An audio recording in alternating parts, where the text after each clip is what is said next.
Good morning student. साहित्य अध्ययन केंद्र में आपका स्वागत है। आज मैं घर की याद नामक पाठ का शेष अंश आपको पढ़ाऊंगा।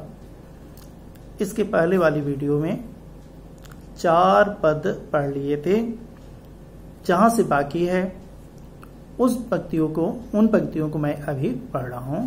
आज गीता पाठ करके, इसके पहले वाले वीडियो में हम लोगों ने देखा था कि भवानी प्रसाद मिश्र अपने पिताजी की यादों से अवगत होते हुए उन्होंने कहा कि मेरे पिताजी के ऊपर बुढ़ापा का किसी प्रकार का कोई असर दिखाई नहीं देता है। उसी क्रम में आगे उन्होंने कहा है कि आज गीता पाठ करके, आज जब ऊपर वाले कमरे में बैठ करके वह अपनी गीता का पाठ किए होंगे, दंड 260 करके। दंड का मतलब क्या? दंड का मतलब उठक बैठक, जो व्यायाम का एक अंग होता है। उस व्यायाम की उस अंग से अर्थात उठक बैठक करके खूब मुगदर हिला करके, मुगदर को ले लेकर के हिलाए होंगे, उसकी मूठ को पकड़ करके उठाए होंगे, हिलाए होंगे, और क्या मूठ उसकी मिला ले करके जब नीचे आए होंगे, व्यायाम करने के बाद में मेरे पिताजी ऊपर के कमरे से जब नीचे आए होंगे, नैन जल से छाए होंगे, उनकी आंखों में आंसू आ गए होंगे। आंखों में आंसू आने का प्रयोजन क्या है, उद्देश्य क्या है? आंखों में आंसू इसलिए आए होंगे क्योंकि नीचे आए होंगे तो बच्चों को देखे होंगे। उन बच्चों में से इनको भवानी प्रसाद मिश्र दिखाई नहीं दिए होंगे। क्यों? क्योंकि आपको भी पता है कि भवानी प्रसाद मिश्र उस समय जेल में बंद थे। जेल में होने के कारण इनको नहीं देख पाए होंगे, और अपने 5वें पुत्र को भवानी प्रसाद मिश्र को न देखने के कारण उनकी आंखों में क्या आंसू आ गया होगा। नैन जल से छाए होंगे, हाय पानी गिर रहा है। कवि अपनी कविता लिखते हुए कह रहा है कि आज मैं यहाँ जेल में बंद हूँ, यहाँ पर अत्यधिक बारिश हो रही है, पानी अत्यधिक गिर रहा है, लेकिन घर नजर में तीर रहा है, मेरी यादों में मेरा घर तैर रहा है। जैसे पानी बरस बरस करके इस पृथ्वी को ढकता जा रहा है, पृथ्वी ओतप्रोत होती जा रही है, ठीक उसी तरीके से मेरी यादों में मेरा घर नाच रहा है, मेरा घर तैर रहा है। आगे कहते हुए कवि ने कहा कि 4 भाई 4 बहनें। कवि कहा कि हम 4 भाई हैं और हमारी 4 बहनें हैं। भुजा भाई प्यार बहनें।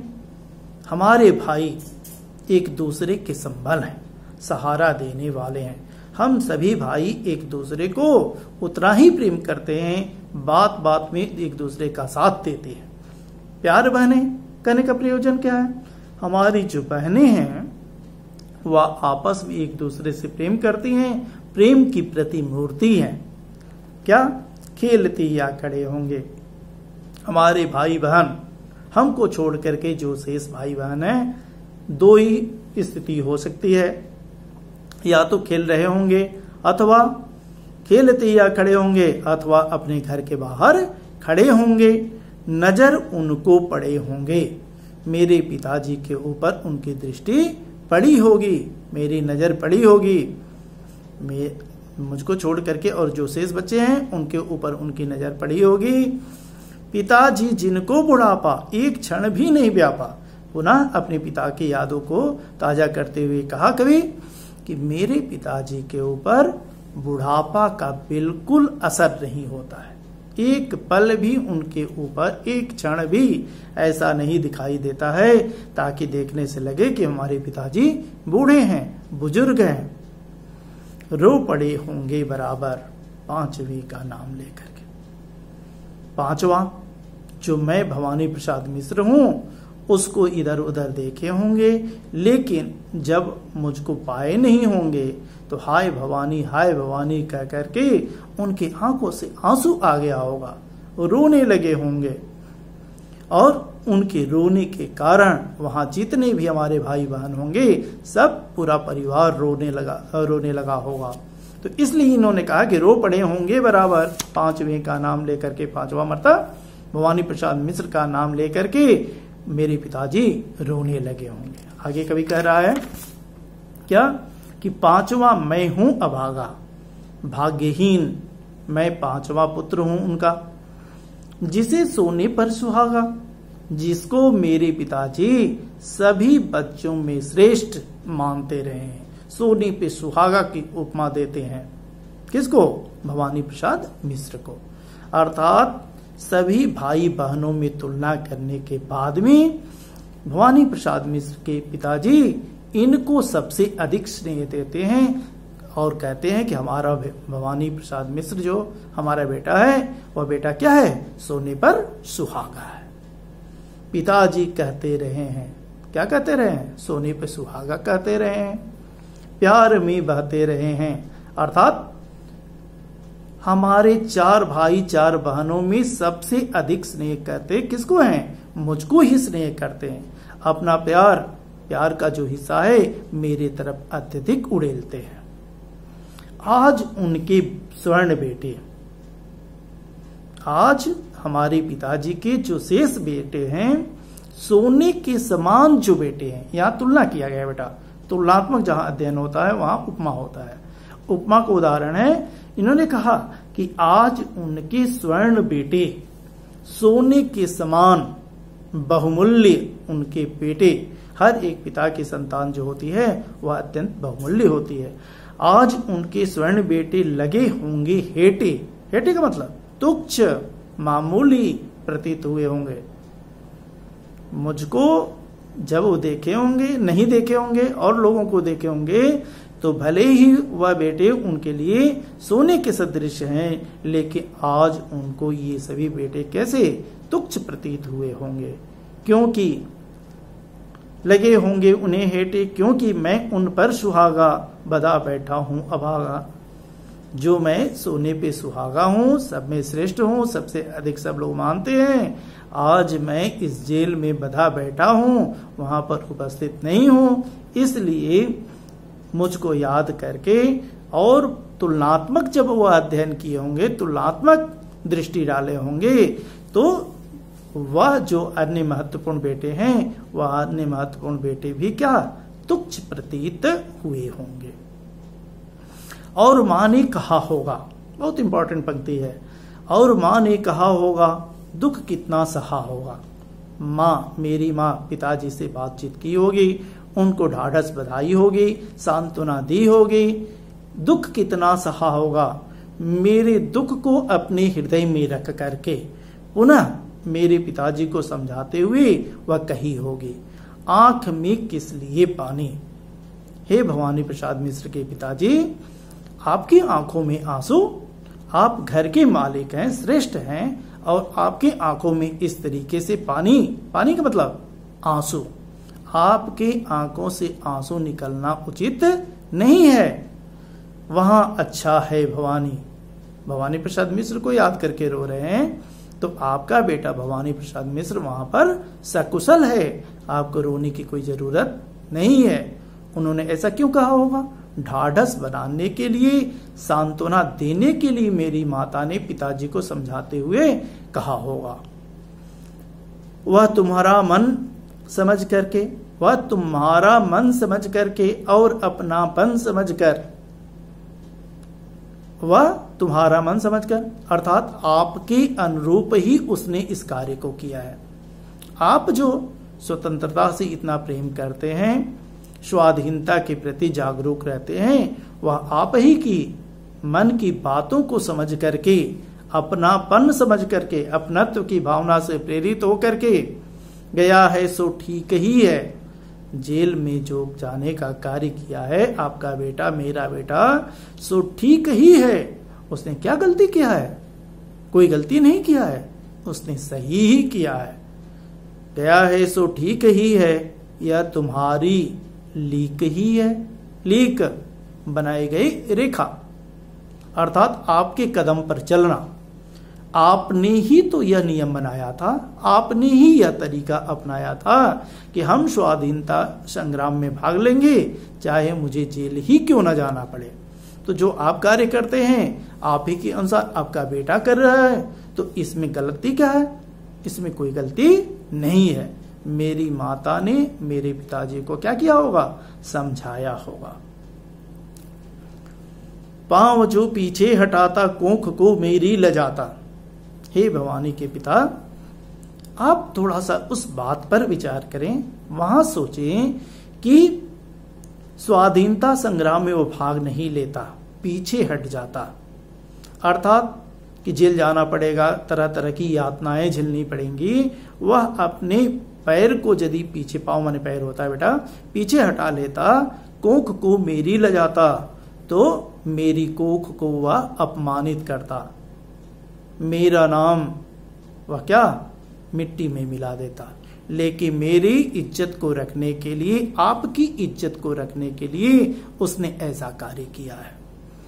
इस तरह हो न कच्चे, रो पड़ेंगे और बच्चे।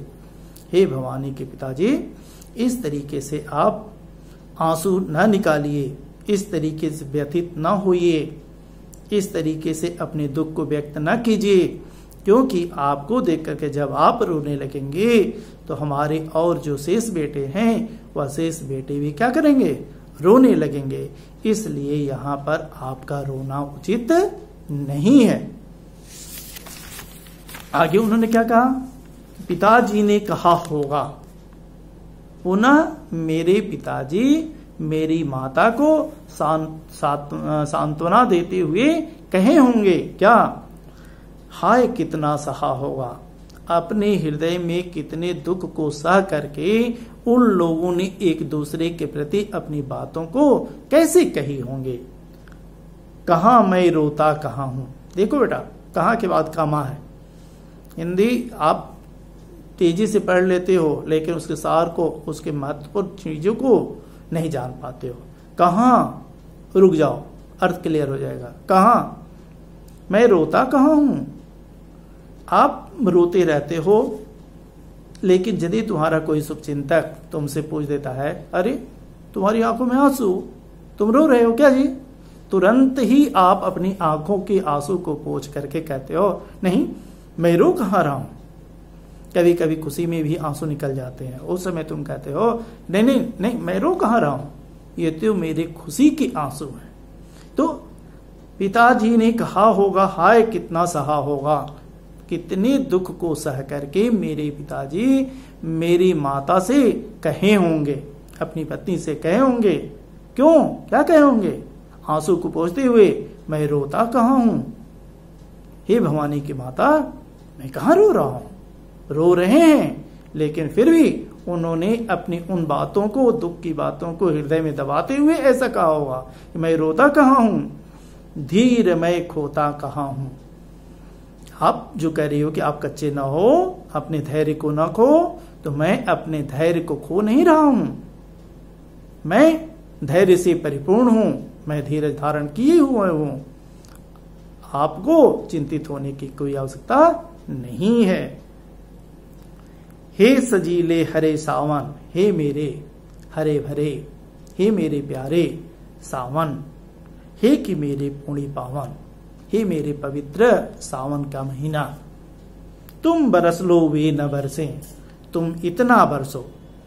भवानी प्रसाद मिश्र सावन को दूत बना करके उन्होंने कहा कि हे सावन, तुम अत्यधिक बरसो, जितना तुम चाहते हो उतना पानी गिराओ, तुमको मैं आज रोकने वाला नहीं हूं। तुम इतना बरसो, इतना पानी भर दो कि मेरे पिताजी को, मेरी माताजी को अपनी आंखों से आंसू गिराने की कोई नौबत ही ना आए। हे सजीले हरे सावन, सजीले माने सुंदर, हरे भरे सावन, हरियाली से परिपूर्ण सावन तुलना किया गया है। और यहाँ पर मानवीकरण अलंकार का जीता जागता उदाहरण है। मनुष्य के रूप में सावन को चित्रित किया गया। हे कि मेरे पुण्य पावन, हे मेरे पवित्र महीने सावन, तुम बरस लो वे न बरसे, तुम इतना बरसो, तुम इतना बरसो कि उनको बरसने की नौबत न आए। बरसने की बरसना क्या है? व्यथित होना, उनकी आंख से आंसू गिरना।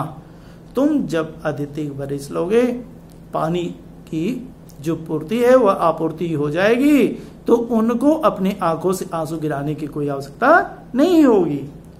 पांचवीं को वे न तरसे, पांचवा मैं जो अभागा हूं, मुझ भाग्यहीन के लिए मेरे पिताजी कभी चिंतित न हो, तरसे नहीं।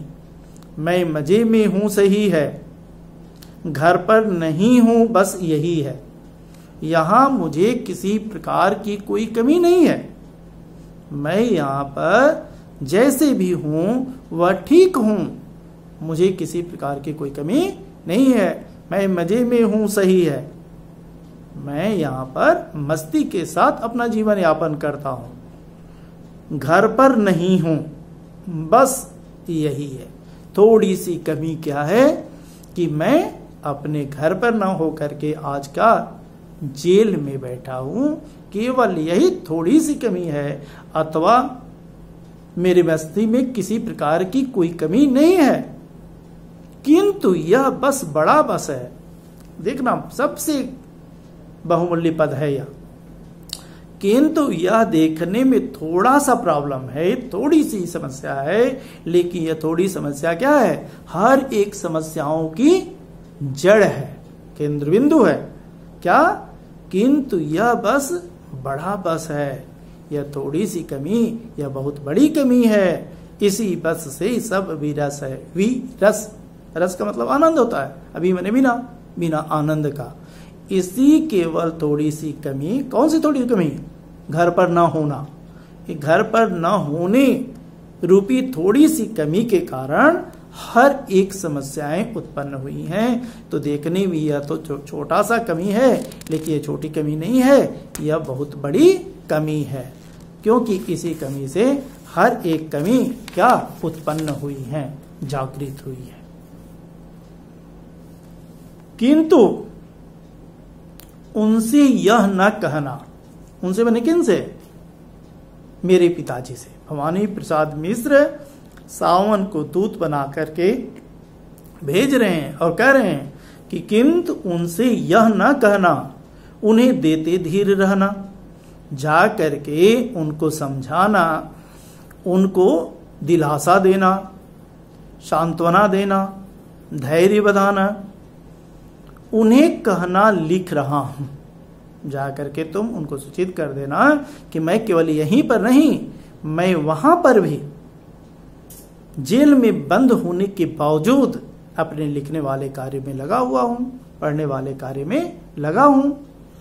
उन्हें कहना लिख रहा हूं, उन्हें कहना पढ़ रहा हूं। मेरे लिखने पढ़ने वाला कार्य वहां पर रुका नहीं है, वह काम चल रहा है। काम करता हूं कि कहना, जा करके कह देना कि मैं यहां जो भी अवशेष कार्य है उन अवशेष कार्यों की पूर्ति करता हूं, उन सभी कार्यों में संलग्न रहता हूं, लगा रहता हूं, करता रहता हूं।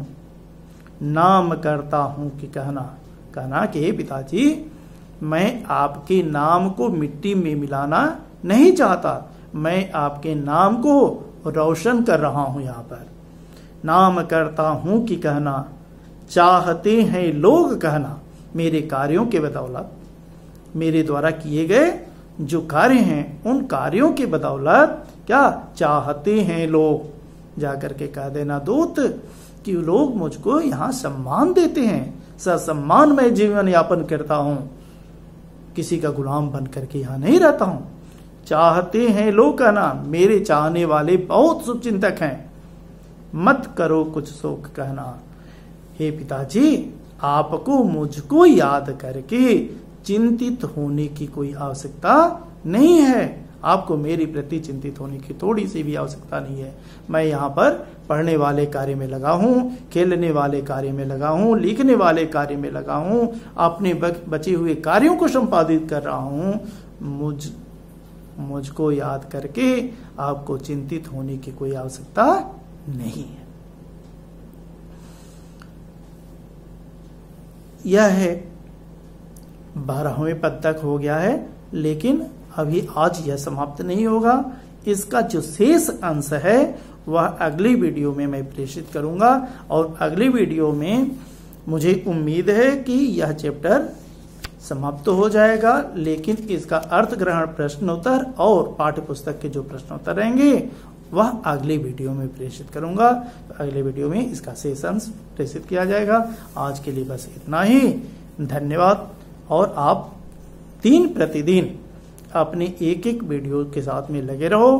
किसी भी विषय के किसी भी वीडियो से आपको वंचित रहने की कोई आवश्यकता नहीं है। धन्यवाद।